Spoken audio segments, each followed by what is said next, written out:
കർത്താവ് നിങ്ങളോടുകൂടെ, അങ്ങേ ആത്മാവോടും കൂടെ. യോഹന്നാന്റെ വിശുദ്ധ സുവിശേഷത്തിൽ നിന്നുള്ള വായന. കർത്താവേ, അങ്ങേക്ക് മഹത്വം. അക്കാലത്ത് യേശു യഹൂദരോട് പറഞ്ഞു, എൻ്റെ പിതാവ് ഇപ്പോഴും പ്രവർത്തന നിരതനാണ്.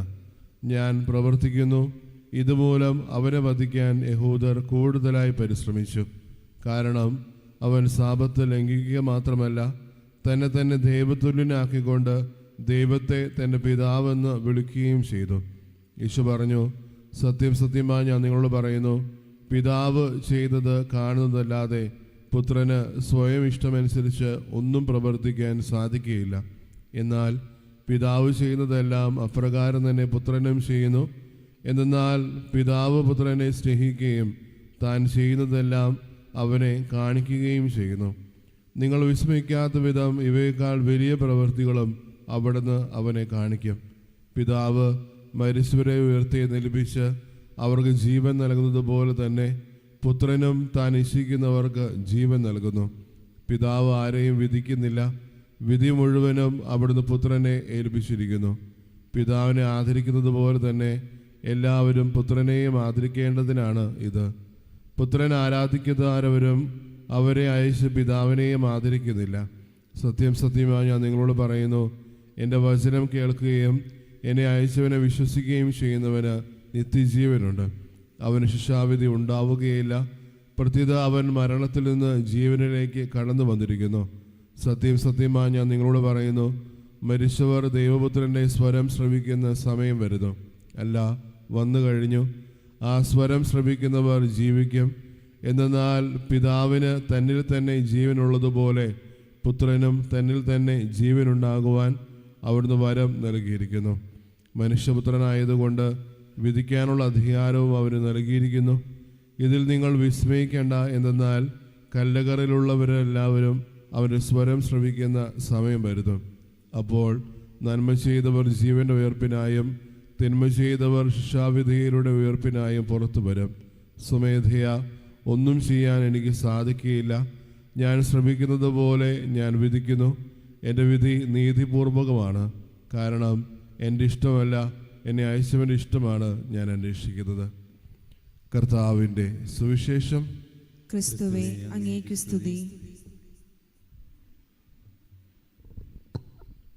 ഈശോലോത്തിന് സ്നേഹം നിറഞ്ഞ മാതാപിതാക്കളെ, സഹോദരി സഹോദരങ്ങളെ, ഒരുപക്ഷെ ഈ ദിവസങ്ങളിലെ വായനകൾ പലപ്പോഴും പരിശോധിക്കുമ്പോഴും ഒറ്റപ്പെടൽ, ഏകാന്തത, ഇങ്ങനെയുള്ള പല പ്രമേയങ്ങളും കടന്നു പോകുമ്പോഴും നമ്മൾ തിരിച്ചറിയേണ്ടത്, നമ്മുടെ ജീവിതത്തിലും ഇതേ അവസ്ഥയിലൂടെ കടന്നു പോകുമ്പോൾ ദൈവം ഒരിക്കലും നമ്മളെ കൈവെടിയുന്നില്ല എന്നുള്ള ബോധ്യം അത് ചേർത്ത് പിടിക്കാനുള്ളൊരു ആഹ്വാനമാണ് തിരുസഭാ മാതാവ് നമുക്ക് ഓരോരുത്തർക്കും ഈ വായനയിലൂടെ പ്രദാനം ചെയ്തത്.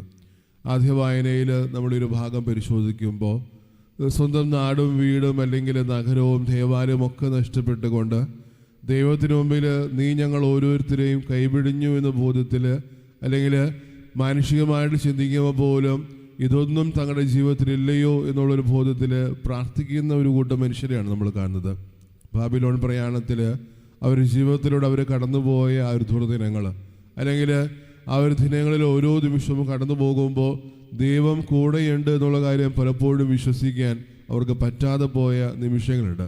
അതുകൊണ്ട് തന്നെ അവരോരോരുത്തരെയും ഉജ്ജ്വലിപ്പിച്ചുകൊണ്ട്, അവരോരോരുത്തരെയും ആശ്വസിപ്പിച്ചുകൊണ്ട് തമ്പുരാൻ അവർക്ക് കൊടുക്കുന്ന വാക്കുകളാണ് നമ്മൾ ആദ്യ വായനയിൽ കേൾക്കുന്നത്. അതുകൊണ്ട് തന്നെ അവരോരോരുത്തരും പറഞ്ഞു വയ്ക്കുന്നുണ്ട്, ദൈവം ഞങ്ങളെ ഉപേക്ഷിച്ചു. പക്ഷേ അവർക്ക് ഓരോരുത്തർക്കും ഉത്തരമായിട്ടും ആശ്വാസം കൊടുത്തുകൊണ്ടും അവരെ ആശ്വസിപ്പിച്ചുകൊണ്ട് തമ്പുരാൻ പറയുന്നുണ്ട്, ഞാൻ നിങ്ങളൊരിക്കലും കൈവിടിയുന്നില്ല, ഞാൻ നിങ്ങളൊരിക്കലും ഉപേക്ഷിക്കുന്നില്ല എന്ന്. ഒരു പെറ്റമ്മയുടെ സ്നേഹം പോലെ ആ ഒരു സ്നേഹത്തിനപ്പുറത്തോട്ട് അവരുപേക്ഷിച്ചാൽ പോലും ഞാൻ നിങ്ങളൊരിക്കലും കൈവിടിയില്ല എന്നുള്ള കാര്യം വളരെ ഭംഗിയായിട്ട് തമ്പുരാൻ പറയുന്നുണ്ട്. വിലാപങ്ങളുടെ പുസ്തകത്തിൽ 3-ാം അധ്യായം നമ്മൾ പരിശോധിക്കുമ്പോൾ അവിടുത്തെ സ്നേഹം അനന്തമാണ് എന്നുള്ള കാര്യം നമ്മൾ ആവർത്തിച്ച് വായിക്കുന്നുണ്ട്. സ്നേഹമുള്ളവരെ തിരിച്ചറിയേണ്ടത്, നമ്മുടെ ജീവിതത്തിൽ പലപ്പോഴും ഈ ഒറ്റപ്പെട്ട നിമിഷങ്ങളിൽ കടന്നു വരുമ്പോൾ നമ്മളെപ്പോഴും ഓർക്കേണ്ട ഒരു കാര്യം, ദൈവം നമ്മൾ ഒരിക്കൽ പോലും കൈവിടിയുന്നില്ല. നമ്മുടെ ജീവിതത്തിൽ ഒരിക്കൽ പോലും നമ്മളെ ഒറ്റപ്പെടുത്തുന്നില്ല എന്നുള്ള കാര്യം തിരിച്ചറിയുക. കാരണം പലപ്പോഴും മാനുഷികമായിട്ട് ചിന്തിക്കുന്ന ഓരോ അവസ്ഥാന്തരങ്ങളിലും നമ്മൾ പലപ്പോഴും കരുതി വയ്ക്കുന്നത് ദൈവത്തിന് എന്നെ വേണ്ട, അല്ലെങ്കിൽ ഞാൻ പ്രാർത്ഥിക്കുന്ന ഓരോ നിമിഷങ്ങളിലും ആ ഒരു ദൈവം എന്നെ ആശ്വസിപ്പിക്കുന്നില്ല, എൻ്റെ ജീവിതത്തിൽ ഇടപെടുന്നില്ല എന്നുള്ള മാനുഷികമായ ചിന്തകൾ പലപ്പോഴും നമ്മൾ ഓരോരുത്തരും ബുദ്ധിമുട്ടിക്കുന്നുണ്ട്. പക്ഷേ അവിടെ ഓരോ നിമിഷങ്ങളും നമ്മൾ ഓർക്കുന്ന ഒരു കാര്യം, എൻ്റെ കൂടെ ആയിരിക്കാൻ ആഗ്രഹിക്കുന്ന ഒരു ദൈവത്തെയാണ് ഞാൻ വിശ്വസിക്കുകയും സ്നേഹിക്കുകയും കരുതുകയും ചെയ്തത്. അതുകൊണ്ട് തന്നെ ആ ഒരു ദൈവത്തിനെ കൈപിടിച്ച് മുന്നോട്ട് പോകാനുള്ള കൃപ തരണമേ എന്ന് നമുക്ക് ഓരോരുത്തർക്കും പ്രാർത്ഥിക്കാം. സുവിശേഷത്തിൽ കടന്നു വരുമ്പോൾ ഒരുപക്ഷെ ദിവസങ്ങളിൽ നമ്മൾ വായിക്കുന്നുണ്ട് ഓരോ അത്ഭുതങ്ങളും. പക്ഷേ യോഹന്നാന്റെ സുവിശേഷത്തെ സംബന്ധിച്ചിടത്തോളം ഓരോ അത്ഭുതങ്ങളും നമ്മുടെ മുമ്പിലേക്ക് പരിചയപ്പെടുത്തുന്ന ഓരോ അടയാളങ്ങളുമായിട്ടാണ്. യേശുക്രിസ്തു ഈ ഭൂമിയിലേക്ക് കടന്നു വന്ന, അല്ലെങ്കിൽ നമ്മൾ ഓരോരുത്തരെയും രക്ഷിക്കാൻ കടന്നു വന്ന രക്ഷകനാണ് എന്നുള്ള കാര്യം അവരോരോരുത്തരും ഉദ്ബോധിപ്പിച്ചുകൊണ്ട് അവൻ പ്രവർത്തിച്ച അടയാളങ്ങളാണ് ഈ ദിവസങ്ങൾ നമ്മൾ വായിച്ചു കേൾക്കാം. അതുകൊണ്ട് തന്നെ ആ ഒരു അടയാളങ്ങളുടെ അല്ലെങ്കിൽ അത്ഭുതങ്ങളുടെ വെളിച്ചത്തിൽ അവരിടയിൽ ഉണ്ടാകുന്ന കുറച്ച് സ്വരച്ചേർച്ചയും ബുദ്ധിമുട്ടുമൊക്കെയാണ് നമ്മൾ ഈ ഒരു വായനയിലൂടെ വായിച്ചു കേൾക്കുക. അതുകൊണ്ട് തന്നെ നമ്മൾ ഓരോരുത്തരും തിരിച്ചറിയേണ്ടത്, എൻ്റെ ജീവിതത്തിലേക്ക് എന്നെ രക്ഷിക്കാൻ കടന്നു വന്ന ക്രിസ്തുവിനെ എത്രത്തോളം എൻ്റെ ജീവിതം കൊണ്ട് നമുക്ക് ഓരോരുത്തർക്കും മനസ്സിലാകുന്നു. എന്നെ അയച്ചവനെ എന്ന് പറയുമ്പോൾ ഇപ്പോഴും തിരിച്ചറിയുക, ആ ഒരു ത്രിത്വത്തിൻ്റെ മഹോന്നത അല്ലെങ്കിൽ എൻ്റെ മഹിനീയത നമ്മുടെ മുമ്പിലേക്ക് പറഞ്ഞു വയ്ക്കുമ്പോൾ എത്രത്തോളം ആ ഒരു ദൈവത്തിൻ്റെ കൈപിടിച്ച് മുന്നോട്ട് പോകാൻ പറ്റുന്നു.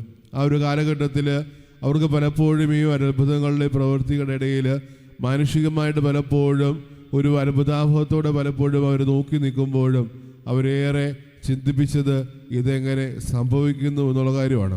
പലപ്പോഴും അവർ ചിന്തയിലുണ്ടായിരുന്ന പല കാര്യങ്ങളും, അവരുടെ ആത്മീയതയിൽ അവർ പലപ്പോഴും ചേർത്ത് വെച്ചിരുന്ന കാര്യങ്ങളും പലപ്പോഴും ഗ്രഹിക്കാതെ വന്നപ്പോൾ അവർ സ്വയമേ പലപ്പോഴും സംശയാലുവാക്കളാക്കുന്നുണ്ട്.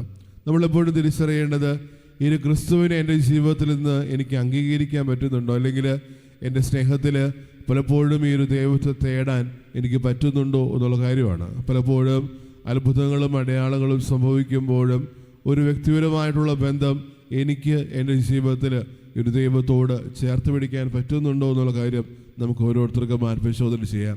ആദ്യ വായനയിൽ തമ്പുരാൻ തരുന്ന ഒരു ഉറപ്പ് പോലെ മനുഷ്യബന്ധങ്ങൾ ഏത് നിമിഷവും അവസാനിപ്പിച്ചേക്കാം, പക്ഷേ ഞാൻ നിന്നെ സ്നേഹിക്കുന്നു എന്ന് അത് അനാദ്യം വരെ അത് മുന്നോട്ട് പോകുമെന്നുള്ള കാര്യം തമ്പുരാൻ നമുക്ക് ഓരോരുത്തർക്കും ഉറപ്പ് നൽകുന്നുണ്ട്. ജെറമ്യാ പ്രവാചകന്റെ പുസ്തകത്തിലും ആ ഒരു ജെറമ്യായെ വിളിക്കുന്ന വിളിയോട് ചേർത്തിട്ട് വളരെ ഭംഗിയായിട്ട് പറയുന്ന ഒരു കാര്യം, പെറ്റമ്മ മറന്നാലും ഞാൻ നിന്നെ മറക്കുകയില്ല എന്നുള്ള കാര്യം ഇപ്പോഴും തിരിച്ചറിയുക. മനുഷ്യബന്ധങ്ങൾക്ക് ഒരു അവസാനം സംഭവിക്കും, പക്ഷേ ദൈവത്തിൻ്റെ സ്നേഹം അനന്തമാണ് എന്നുള്ള കാര്യം തിരിച്ചറിയാം. തമ്പുരാൻ നമ്മൾ ഓരോരുത്തരെയും സമൃദ്ധമായിട്ട് അനുഗ്രഹിക്കട്ടെ. പിതാവിൻ്റെയും പുത്രൻ്റെയും പരിശുദ്ധാത്മാവിൻ്റെയും നാമത്തിൽ ആമേൻ.